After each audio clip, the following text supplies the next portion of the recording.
Value zone hyper mart Nandamuri Balakrishna గారిచే November 28న నాచారంలో గొప్ప ప్రారంభం. నమస్కారం, మీరు చూస్తున్న సుమన్ టీవీ. నేను మీ కీర్తి. ఈ రోజు నాతో పాటు ఉన్నారు భారతీ శంకరపీఠం వ్యవస్థాపకులు తిరుపతి మూర్తి అవధాని గారు. నమస్తే గురుగారు. ఓం శ్రీ మహాగణాధిపతయే నమః. గురుగారు, కార్తీక బహుళ ఏకాదశి వస్తుంది కదా, మరి ఈ రోజు ప్రాముఖ్యత గురించి ఒకసారి తెలియజేస్తారా? తప్పకుండా అమ్మా. అంటే కార్తీక బహుళ ఏకాదశి గురించి కావాలా, ఏకాదశి గురించి కావాలా? ముఖ్యంగా ఇప్పుడు కార్తీక అంటే మాసం నేను ఎందుకంటానంటే అమ్మా, ఏకాదశి గురించి అంటే మొత్తం మనకు వచ్చేటువంటి 24 ఏకాదశులు. ఈ మనం ఒకటి చెప్పుకున్నప్పుడు దాని గురించి ఏ ఏకాదశి అయినా వాళ్ళు దాన్ని అనువదించినట్లయితే ఆ ఫలితం వాళ్ళు పొందగలగాలి. అంతే కదా గురు. అంటే దానికి ప్రధానం ఒకటి ఉంటుంది. ఏంటంటే ఉదయం పూట టిఫిన్ చేస్తారు, కానీ మధ్యాహ్నం ఉదయం పూట 10ంటికి టిఫిన్ చేసినా 1 గంట 2 గంటలకు భోజనం చేసి తీరవలసిందే ఖచ్చితంగా. కడుపు నిండుతుంది. కాదంటే నేను కాస్త ఏదన్నా కాస్త 10ంటికే టిఫిన్ చేసి అంటే 3ంటికైనా మనం అన్నం తినవలసిందే. సో అంటే ఈ 24 ఏకాదశులలో ఎప్పుడు ఏ రకంగామైనటువంటి చిన్న పరిహారం చేస్తే వాళ్ళ జీవితం క్షేమంగా ఉంటుందో అదైతే నేను పూర్తిగా వివరిస్తాను. అది ఈ దీనికి ఉపయోగిస్తుంది, ప్రతి ఏకాదశికి ఓకే అనువర్ణంగా అందరికీ అది ఉపయోగిస్తుంది. తప్పకుండా అదైతే చెప్తాను. అంటే అదేంటంటే నేను ఒకటి మీరు ఇంకొకటి చెప్తారేంటండి అనిపించవచ్చు. అంటే ఒక్కొక్క ఏకాదశికి ఒక్కొక్కటి ఉండవచ్చేమో, కానీ ఏకాదశి ఏదైనా ఒక విధానం ఉంది. అది అనుసరించగలిగితే మిగిలిన అనుసరించినా అనుసరించకపోయినా పర్వాలేదు, నష్టం లేదు, పర్వాలేదు కాదు, నష్టమే లేదు. ఇది ఒక్కటి అరగంట సమయం తీసుకోగలిగితే చాలమ్మా, అంత గొప్పది. ఓం శాంతాకారం భుజగశయనం పద్మనాభం సురేశం విశ్వాకారం గగన సదృశం మేఘవర్ణం శుభాంగం లక్ష్మీకాంతం కమలనయనం యోగిహృద్యానగమ్యం వందే విష్ణుం భవభయహరం సర్వలోకైకనాథం మేఘశ్యామం పీతకౌసేయవాసం శ్రీవత్సాంకం కౌస్తుభోద్భాసితాంగం పుణ్యోపేతం పుండరీకాయతాక్షం విష్ణుం వందే సర్వలోకైకనాథం. ఏకాదశి అనేటువంటి రోజునాడు అనేక రకములైనటువంటి పుణ్యాన్ని మనం సంపాదించుకోవాలి. ఆజన్మ సహస్రేషు ఆధ్యాత్మిక ఆది భౌతిక ఆది దైవిక దుఃఖత్రయాల్ని పూర్తిగా నిర్వీర్యం చేసుకొని సుఖైక్యంతో ప్రశాంతంగా ఉండాలి అనుకునేటువంటి ప్రతి మానవుడు కూడా చేయవలసింది ఏమిటి అంటే, తెలిసి చేసినా తెలియక చేసినా, వాళ్ళు చేస్తున్నారనో వీళ్ళు చేస్తున్నారనో, మొహమాటం కోసమనో, చేయకపోతే బాగోదనో, ఏమన్నా అనుకుంటారనో, ఏ రకంగా చేసినా సరే ఒక్కసారి విష్ణు సహస్రనామ పారాయణ చేయమని చాలు. ఏ ఏకాదశి రోజైనా ఏకాదశి వచ్చింది అంటే సంధ్యా సమయంలో, ఉదయం పూట కన్నా సంధ్యా సమయంలో కనీసం వినటమైనా శ్రేయోదాయకం అండి. ఆ విష్ణు సహస్రనామం వలన జరిగేదేమిటి అనేటువంటిది ఒక యథార్థ గాథ చెప్తా. నిజంగా జరిగింది, ఇప్పటికి కూడా మనిషి ఉన్నారు, ఒక యతీశ్వరి రూపంలో ఉన్నారు. జరిగినటువంటిది చెప్తాను. నమ్మటం నమ్మకపోవటం అనేటువంటిది ఎవరి యొక్క కర్మానుసారం అది ఉంటుంది. నేను జీవితాంతం కర్మని మోస్తాను అనే వాళ్ళకి ఈ విషయంతో పని లేదు. కర్మ ప్రారంధాన్ని నేను తప్పించుకుంటానేటువంటి వ్యక్తులు మాత్రం అనుసరించి ప్రయత్నం చేస్తారు. ఒక ఊరిలో ఒక పిల్లవాడు ఉన్నాడు. ఆ పిల్లవాడికి నిరంతరం పుట్టిన దగ్గర నుంచి కూడా, వాడికి వయస్సు వచ్చి కాస్త మాటలు వచ్చిన దగ్గర నుంచి కూడా ఓం నమో నారాజనాజ, ఓం నమో నారాజనాజేతి మంత్రోపాసకః వైకుంఠ భువన లోకం గమిష్యతి తదిదం పరం పుండరీకం విజ్ఞానఘనం తస్మాత్ తదిదావన్మాత్రం అనుకుంటూ ఓం నమో నారాజనాయేతి మంత్రోపాసకః అనేటువంటి అష్టాక్షరం, ఓం నమో నారాయణాయ అనేటువంటి అష్టాక్షరము, అలానే విష్ణు సహస్రనామం, ఈ రెండు తప్ప మూడోది ఆ వ్యక్తికి, ఆ పిల్లవాడికి తెలియదు. రోజు అలానే పారాయణ చేసుకుంటూ ఉంటుంది. 16 సంవత్సరాలు దాటింది ఆ పిల్లవాడికి. అదే విష్ణుమూర్తి వారు సాక్షాత్ అతని స్వప్నమునందు కనిపించి, నాయన రేపు ఉదయం మధ్యాహ్నం సమయంలో ఈ గ్రామం మొత్తం కూడా దగ్ధమైపోతుంది, అగ్నికి ఆహుతమవుతుంది కనుక ఊర్లోంచి బయటికి వెళ్ళిపోయిన ఆయన నువ్వు అని చెప్పాడు. వీడికి ఏదో చెప్పాడుగా ఆయన, ఆ మూటా ముళ్ళు పెట్టుకుని వీడు వెళ్ళిపోవచ్చుగా, ఊరిని ఉద్ధరించాలి. అందుకని అంటారండి, కొన్ని పరిస్థితుల్లో ఎవరికి కూడా మంచి చెప్పకూడదు, మంచి చెబితే ఇంత మహాపాపాన్ని నెత్తి మీద పెట్టుకోవాలని చెప్పి ఊరికి అనరు. మంచికి పోతే చెడు జరిగింది అంటారు. ఆ పిల్లవాడు ఏం చేశాడు, ఊర్లో అందరికీ కూడా ఆయన మధ్యాహ్నం తర్వాత అగ్నిహోత్రానికి ఈ ఊరు మొత్తం దగ్ధమైపోతుందిట, స్వామివారి కల్లో కనిపించారు, మీరందరూ బయటకు వచ్చిందంటే పోవాయా పంతులు చెప్పొచ్చావులే అని అందరూ తిడతారు. సరే ఆ మూటా ముళ్ళు పెట్టుకొని ఇతను గ్రామం దాటి బయటికి వెళ్ళిపోయి ఏం జరుగుతుందని చెప్పి అలా చూస్తుంటే నడినెత్తి మీదకి సూర్యుడు వచ్చే సమయానికి ఆ గ్రామం మొత్తం దగ్ధమైపోతుందండి.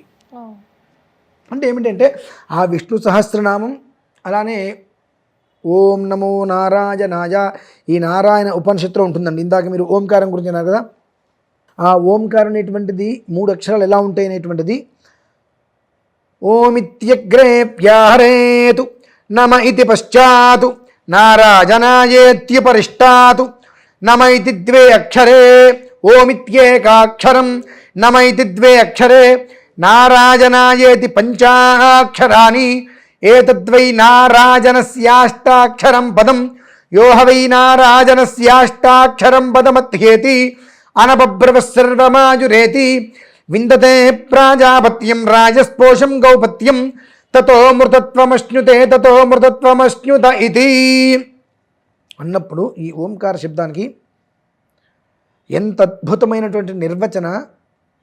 ప్రత్యేగానందం బ్రహ్మపురుషం ప్రణవస్వరూపం. ఓంకారానికి ప్రణవస్వరూపం ఇందాక మీకు ఒక మాట చెప్పాను.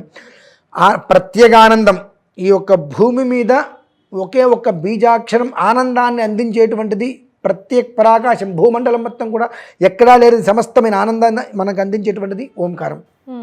ప్రత్యేగానందం బ్రహ్మపురుషం ప్రణవస్వరూపం అకార ఉకారమకార ఇతి తానేకధా సమభరత్తదేతదోమితి యముక్త్వా ముచ్యతే యోగి జన్మ సంసార బంధనాతు. ఓం నమో నారాజనాయేతి మంత్రోపాసకః వైకుంఠ భువన లోకం గమిష్యతి. ఓం నమో నారాయణాయ అనేటువంటి ఒక 8 అక్షరాలని జాగ్రత్తగా సుస్పష్టంగా స్వరాక్షర పరవర్త వర్ణాలు ఎక్కడా కూడా దోషము లేకుండా దాని యొక్క విధానం ఏ రకంగా కనుక ఒక వర్ణన చెప్పబడి ఉన్నదో ఆ విధానాన్ని అనుసరించి కనుక రోజు కనుక నిత్యం ఆ మంత్రాన్ని కనుక అనుష్ఠానం చేసినట్లయితే వైకుంఠానికి వెళ్తారని చెప్పి ప్రత్యక్షంగా ఆ నారాయణ ఉపనిషత్తులో చెప్పబడి ఉన్నదండి. ఇంతకు మించి ఇంకేం కావాలి? అది ఏకాదశి రోజు నాడు చాలా విశేషం. అంటే అదెందుకు చెప్పబడింది? ఏ కారణం చేతనైనా విష్ణు సహస్రనామం అనేటువంటిది కుదరల అప్పుడు ఒక శ్లోకాన్ని చెప్పుకోమన్నారు. ఏం చెప్పుకోమన్నారు? వ్యాసాయ విష్ణు రూపాయ వ్యాస రూపాయ విష్ణవే. ఈ శ్లోకాన్ని చెప్పుకోమన్నారు. నా కర్మ బాలేదండి, నాకంత టైం లేదు, నేను ఎక్కడ ఉద్యోగం చేస్తున్నాను, లేట్ అయితే అతని దగ్గరికి వెళ్ళి సారీ అని చెప్పుకోవాలి, భగవంతుడిని భిక్ష అడగాలంటే నాకు కష్టం కానివ్వండి, వాడి దగ్గరికి వెళ్ళి అయితే నేను సారీ చెప్పుకుంటాను అని చెప్పుకునే వాళ్ళు కూడా ఉంటారు. వాళ్ళకి కూడా భగవంతుడు ఇచ్చినటువంటి విషయం ఏంటంటే ఓం నమో నారాయణాయ. ఇదైనా చేసుకున్నా ఏకాదశి రోజు నాడు చక్కగా ఇంటి ముందు ముగ్గు వేసుకొని ఇంట్లో విష్ణుమూర్తి ఫోటోకి ఇలాచీ దండ వేసి చక్కగా పచ్చకర్పూరం స్వామివారి దగ్గర సువాసన చెదుటగా పెట్టి ఉదయము లేదంటే సాయంత్రం సమయంలో విష్ణు సహస్రనామం చేయి, లేదా వ్యాసాయ విష్ణుపై శ్లోకాన్ని పఠించు. కనీసం ఓం నమో నారాయణాయ 114 సార్లు పఠించి స్వామివారి కొబ్బరికాయ నివేదన పెట్టు. నువ్వు ప్రతి ఏకాదశికి ప్రతిరోజు చేస్తే ఇక నీ ఇష్టం, అది వెనక్కి తిరిగి కల్లా ఇంకొక విష్ణుమూర్తి నువ్వే అవుతావు. ఇంకొక విష్ణుమూర్తి ప్రతిరోజు చేసావా, ఇంకొక విష్ణుమూర్తి నువ్వే. వ్యాసుడు విష్ణుమూర్తి ఒకటే కదా, ఇంకోసారి నిన్ను విష్ణుమూర్తిని ఒకటిగానే భావించవచ్చు, కానీ మనం చేయలేంగా. ఏకాదశి రోజు నాడైనా ఈ పని చేయి. వెనక్కి తిరిగి చూసేటువంటి గతి నీకు లేకుండా ముందు ఉండు. కేనోపాయేన లఘునా విష్ణోర్నామ సహస్రకం. ఎక్కడ నేను చెప్పట్లేదమ్మా, నా నోటి మాట కాదు ఇదేమి. ఇట్లా చెయ్యండి మీకు ఎంత కలిసి వస్తుంది, ఇంత కలిసి వస్తుంది నేనేం చెప్పట్లా. కేనోపాయేన లఘున, ఏ ఉపాయం చేతనైనా కొంచెమైనా విష్ణోర్నామ సహస్రకం పఠ్యతే పండితైర్నిత్యం శ్రోతుమిచ్చామ్యహం ప్రభో. అమ్మవారు చెప్పింది. మరి ఏ ఉపాయం చేతనైనా విష్ణు సహస్రనామాన్ని ఒక్కసారి కనీసం చెవులతో విను, పట్టిన తుప్పు మొత్తం వదిలిపోతుందయ్యా, సాన పట్టిన కత్తిలాగా తయారవుతావు నువ్వు అని చెప్పి చెబుతారు. కానీ మనం ఇటువంటివన్నీ చేయమండి. ఏకాదశి అంటే ఉపవాస దీక్షనే అనుకుంటాం గురుగారు. అన్నీ ఉండి అదే అంటున్నాను. ఇప్పుడు అన్నారు కదా మీరు, ఇంట్లో సర్వకాల సర్వావస్థలు ఎందు సమస్త పంచభక్ష పరవాన్నములు భక్ష్య భోజ్యలేఖ్యములన్నీ కూడా ఉండి కటిక దారిద్ర్యాన్ని అనుభవించటమే ఉపవాసం. ఉపవాసము అంటే భగవంతుడికి సమీపంలో ఉండమని చెప్పి, యమధర్మరాజుకి సమీపంలో కాదండి. ఆయన భగవంతుడే. ఈ భగవంతుడిని చూస్తే మనకు మోక్షం కలుగుతుంది, ఆ భగవంతుని చూస్తే అంత్యకాలం వస్తుంది మనకు. ఎవరికి దగ్గర ఉండాలి? ఉపవాసము అని అంటే రోజు తినేటువంటి ఆహారానికన్నా తక్కువగా తీసుకొని భగవదారాధన మీద ఎక్కువ దృష్టి పెట్టమని చెప్పి. కానీ మన దౌర్భాగ్యం ఏమిటి అని అంటే నిత్య నూతన దరిద్ర్యాన్ని అనుభవించడం ఏంటంటే ఇంట్లో అన్ని పదార్థాలు ఉండి ఇవాళ ఏకాదశి నేను ఉపవాసం అండి, నేను అనుకుంటాను నీ కర్మ ఎంత కాలిందిరా బాబు. ఏ జన్మలోనో ఇంటికి వచ్చిన వ్యక్తికి నువ్వు రండి కాలు కడుక్కుని భోజనానికి రండి అని పిలవకుండా భోజనం చేస్తారా? అడగకూడదండి. ఆ క్వశ్చన్ కూడా అడగకూడదు. మంచిగా నువ్వు తాకపో మంచిగా గెలిచి ముందు పెట్టాలి. కాఫీ నోటు ఉన్నది ఒకటి అక్కడ పెట్టాలి. కాలు కొరుక్కున్నాను భోజనానికి అని చెప్పాలి. అయ్యా భోజనానికి వస్తారనగానే వాడికి ఏదో ఇబ్బంది కలిగించవచ్చు. అబ్బాయి నేను తినొచ్చానండి అంటాడు. ఆ దోషం నేను వెంటాడుతుంది జన్మజన్మలు. ఆ దోష ప్రభావమే ఈ జన్మలో నీకు అన్నీ ఉండి కూడా ఉపవాసం అనేటువంటి దీంతో ఆ కటికి దారిద్ర్యాన్ని అనుభవిస్తున్నావు. ఆ మనిషిగా రోజు పెట్టలేదుగా. పెట్టాలని నీ ఇంట్లో భోజనం చేయడానికి ఉన్నాడు, ఏమని చేయాలి? కాలు కొడుకుని భోజనానికి రండి ఏమన్నా తర్వాత మాట్లాడుకుందాం. మీరు కూడా భోజనానికి వస్తున్నారు అంటే మీరు కూడా వస్తున్నారు కదంటే ఎందుకు వచ్చింది తలనొప్పి వద్దులే. ఇట్లా రెండు. ఇందులో ఇంకొక తత్వం ఉందండి. భోజనం పెట్టినప్పుడు గిన్నె సౌండ్ రాకూడదండి. అందుకనే ఇంత ఉండని అంత ఉండని గిన్నెలని లోపల ఉంటాయి, విడిగా ఇంకో గిన్నెలో తీసుకొచ్చి వడ్డిస్తూ ఉంటారు. ఎందువల్లనంటే ఒకవేళ ఇంత గిన్నెలో పప్పు చేసాము, పప్పు గిన్నె తీసుకుని వస్తే అరే పప్పు ఇంతే ఉంది అందులో, మనం తిన్న తర్వాత వాళ్ళు తినాలి కదండి, వీళ్ళు కడుపున తినలేకపోతారు. రెండు, ఆ గిన్నెలో తీసుకున్నప్పుడు సౌండ్ రావద్దు. సౌండ్ వచ్చింది అంటే అంటే ఆ గిన్నె అయిపోయింది, ఇంట్లో పదార్థం లేదు, మనం పెట్టుకుంటే వాళ్ళకి పదార్థం ఉండదు అని అతనికి ఇష్టమైన పదార్థం కూడా అతను తినలేకపోతాడండి. అది మహాదోషం. అర్ధాకలతో మనిషిని లేపటం.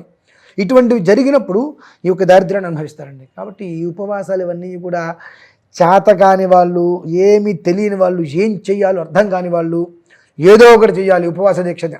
ఉపవాసము అంటే ఉదయం పూట తక్కువగా తిని చంద్ర దర్శనం అనంతరము నక్షత్ర దర్శనం అనంతరం భోజనం చేయి. ఎంతగాని ఉదయం నుంచి నేను ఏమీ తినకుండా ఉంటాను అంటే నీ ఆత్మని నువ్వు క్షోభ పెడితే శ్రేయస్కరం కాదు. అసలు భగవంతుడు ఒప్పుకోరు దాన్ని. కాబట్టి ఉపవాసం అనేటువంటిది నానుస్తూ వాళ్ళు వీళ్ళు వీళ్ళకి బట్టి అనకూడదు. కానీ ఈ వృద్ధులు ఉంటారు కొంతమంది, విషయ పరిజ్ఞానం ఉండదు వాళ్ళకి. ఏదో ఉపవాసం ఉంటే వచ్చే అరే నాయన నీకు షుగర్ ఉందిరా నాయన, టాబ్లెట్ వేసుకోవాలంటే తినరా, ఇవాళ కార్తీక ఏకాదశి నేను తిననండి, ప్రాణాంతక సమస్య వస్తుందిరా అని నేను తినండి. తినడు, ఒళ్ళంతా షివరింగ్ వస్తుంది, ఆ కొడుకులో కూతురులో కోడల్లో వస్తారు, మరుస్తారు. ఈ దేవుడికి ఉపవాసం ఉండడం వలన నీకు హెల్త్ ప్రాబ్లం వచ్చిందంటారు. ఇక్కడి నుంచి దేవుడిని అవ్వడం మానేస్తారు. ఆ హోమం చేశాము, ఆ పూజ చేశాము, ఉపవాసం ఉన్నాము, ఆయన అడ్డం పడ్డాడు, ఆయనకు షుగర్ ఉంది, ఆయన గురించి ఆయన పట్టించుకోవాలి కదా. ఇవన్నీ పట్టించుకోకుండా దేవుడు చేస్తుంటే దేవుడికి నువ్వు ఆరాధన చేయి. నీ శరీరం నీకు స్వాధీనంలో ఉంటే నువ్వు ఆరాధన చేయి. నీ శరీరం నువ్వు స్వాధీనంలో చేసుకోకుండా భగవంతుడికి ఆరాధన చేస్తా అంటే స్వాధీనం తప్పి కింద పడతావు, చివరి నిందవరకు. కాబట్టి ఇటువంటి వెధవ పనులు చేయకుండా చాతనేంత వరకు ఆ భగవన్నామస్మరణ ఏకాదశి రోజు నాడు అయితే విష్ణు సహస్రనామం లేదా వ్యాసాయ విష్ణు రూపాయ, అది కూడా కాదు ఓం నమో నారాయణాయ. ఇవి చాలండి జీవితానికి మోక్షం. అంతే. భలేగా చెప్పారు గురుగారు, ధన్యవాదాలు.